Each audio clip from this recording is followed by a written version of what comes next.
Et moi aussi, comme Jacques Godefroy, quand j'ai lu l'intitulé «Pourquoi ça n'a pas marché?», je me suis dit quand même, ça a marché un petit peu.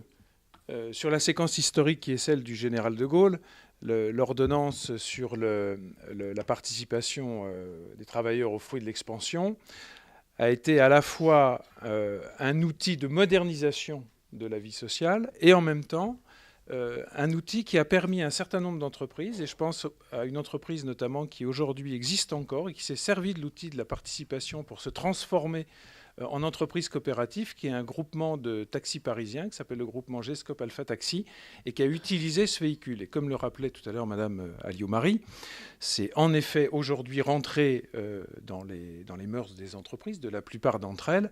Et c'est de ce point de vue, me semble-t-il, qu'on peut se dire que ça a quand même un peu fonctionné. Mais j'ai l'impression, en disant cela, de prendre les choses un peu à l'envers, c'est-à-dire à la fin, en tous les cas, de cette période gaulliste. Et on m'avait demandé de revenir sur les débuts et, en tous les cas, comment cette notion de la participation ou de l'association capital-travail, les deux notions étaient en cours à l'époque, a été prise en compte par le général de Gaulle. En effet, je crois qu'on peut dire que c'est pendant la guerre, et c'est notamment les deux discours qui sont les discours fondateurs de sa philosophie sociale, en quelque sorte, qui posent en tous les cas sa vision du monde d'après, qui sont les discours de l'Albert Hall et de Oxford, où il constate que le conflit mondial, au-delà du conflit mondial, c'est une véritable crise de la civilisation qui est à l'œuvre. Et il va développer une description très longue sur l'industrie, sur la société industrielle qui écrase l'individu. C'est d'une certaine façon rappeler ce qu'il disait avant-guerre dans l'Armée de métier, où il considérait qu'il avait observé le malaise des âmes par rapport à une société qui devenait de plus en plus matérialiste. Donc le constat est finalement, l'idée qu'il va falloir rénover le modèle économique social à la libération, et il en est d'autant plus convaincu qu'il a été, lui en tous les cas le dit, il a considéré que les élites dirigeantes avaient déserté l'intérêt national au moment de la guerre, au moment de la débâcle notamment, et qu'il avait donc une vraie volonté de reconstruire un modèle économique et social. Avec qui? Eh bien avec une nouvelle élite issue de la résistance, et il le dira d'ailleurs dans un discours qui est resté fameux en 1950, « Travailleurs, c'est avec vous d'abord que je veux reconstruire la Nouvelle-France ».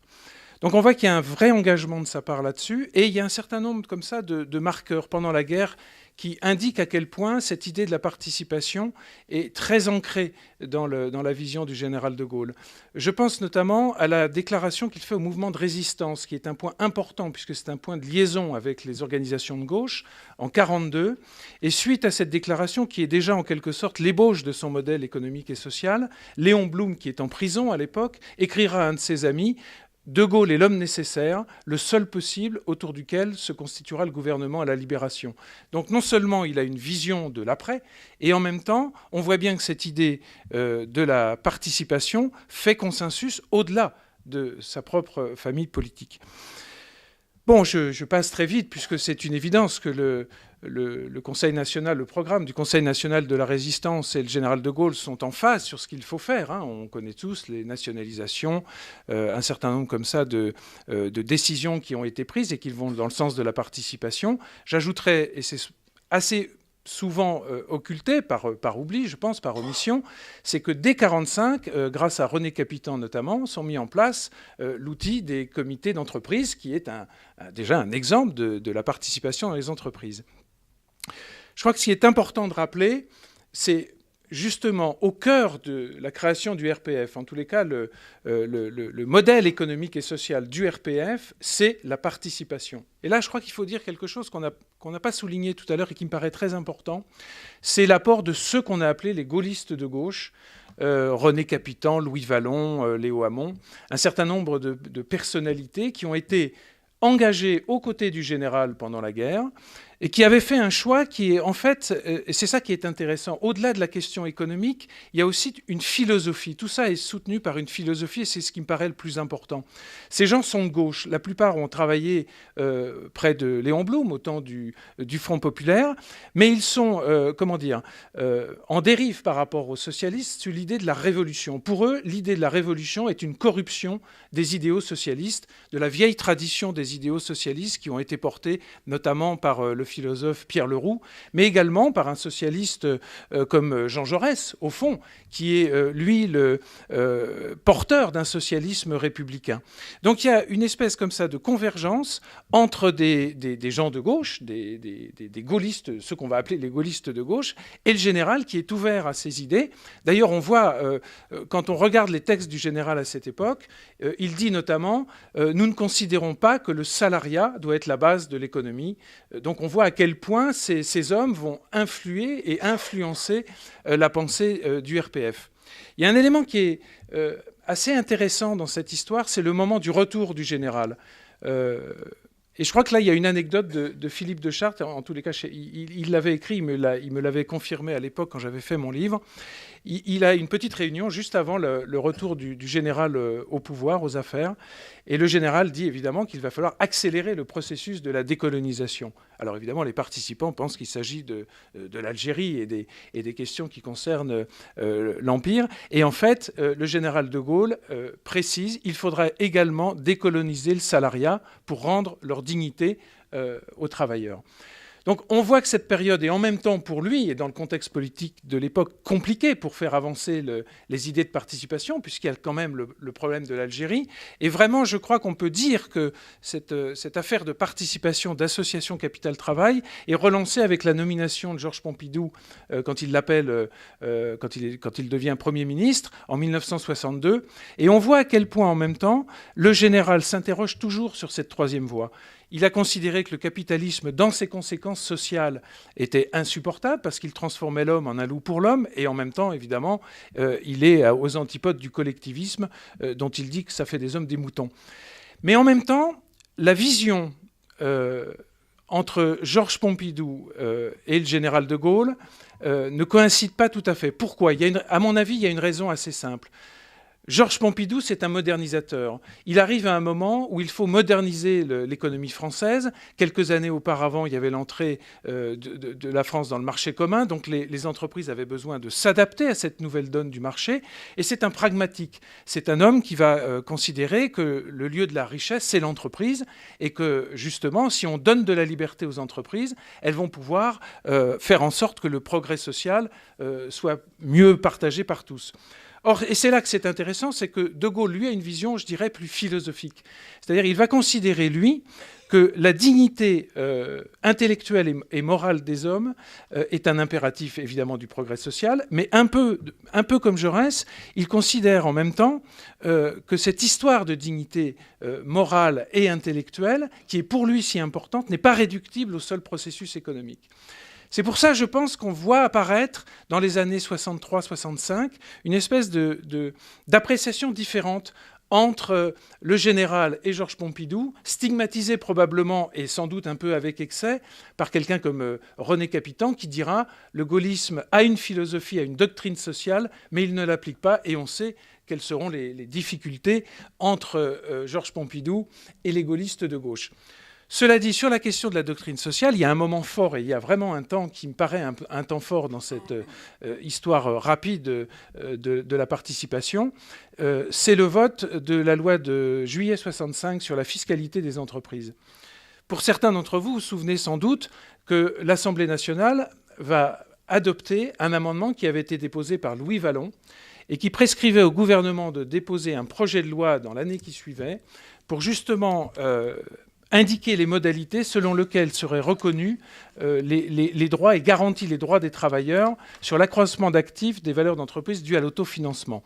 On sait que ça a été un moment, à la fois un temps fort et un moment de blocage, puisque va être créée une commission, la commission Mattei, qui, faute de directives gouvernementales, va être dans une situation embarrassante et va proposer au pouvoir public soit de rendre le dispositif facultatif, soit d'y renoncer.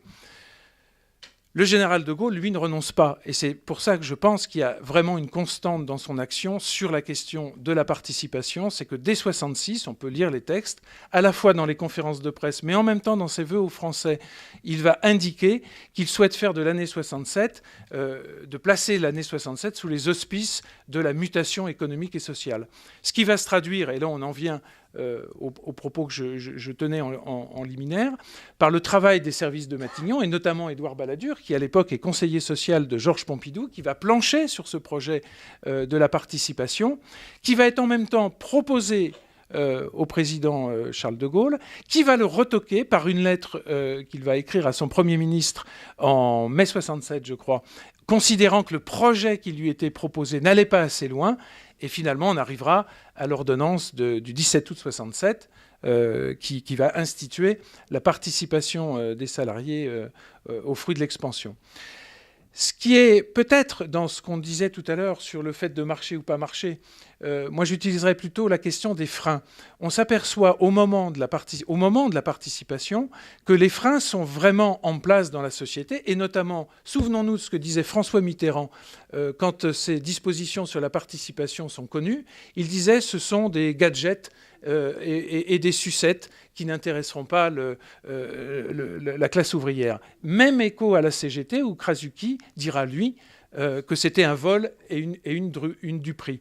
Alors que pour le général de Gaulle, là encore, c'est un propos que probablement vous connaissez tous de Philippe de Chartres, il l'a dit souvent. Pour de Gaulle, cet engagement vers la participation n'était qu'un zakouski, c'est-à-dire une sorte de hors-d'œuvre. Parce que dans son idée, la participation, c'était pas simplement la participation au sein des entreprises, mais c'était la participation dans les universités, dans la société, comme l'a fort bien rappelé Madame Alliot-Marie.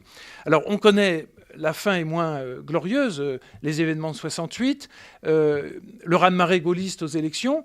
Curieusement, on se dit qu'à ce moment-là, le général de Gaulle va disposer d'une majorité pour accomplir, aller plus loin sur la mutation qu'il entend entreprendre. Et lui, au contraire, se dit c'est la majorité de la trouille, de la peur. Et c'est probablement une des raisons qui le détermine à engager le référendum qu'il veut au départ d'ailleurs. Il veut instituer un référendum sur la question de la participation dans l'entreprise. Et c'est Jeanneney qui lui déconseille, considérant que cela relevait de l'ordre justement du législatif. Donc c'est se sentant enlisé dans une situation avec une majorité justement qui est issue de ces élections de la peur, je pense qu'on peut interpréter le fait que son référendum, c'est cette idée. Et d'ailleurs, il le dira, même si les propos de Malraux sont toujours un peu suspects, mais en tous les cas, il l'écrit dans les chaînes qu'on abat, il dira à Malraux, mais vous savez comme moi, Malraux, qu'en rejetant le référendum, en votant contre moi, les Français ont voté contre ce que symbolisait la participation. Je pense que l'idée de la participation, je ne dirais pas pourquoi ça n'a pas marché, parce que moi, il me semble qu'au contraire, ça avait bien commencé. J'ai plutôt l'impression qu'il faudrait s'interroger aujourd'hui sur les raisons qui font, alors que vous l'avez rappelé, les uns et les autres, et je suis parfaitement d'accord avec ça, aujourd'hui, plus que jamais sans doute, la participation devrait être de pleine actualité.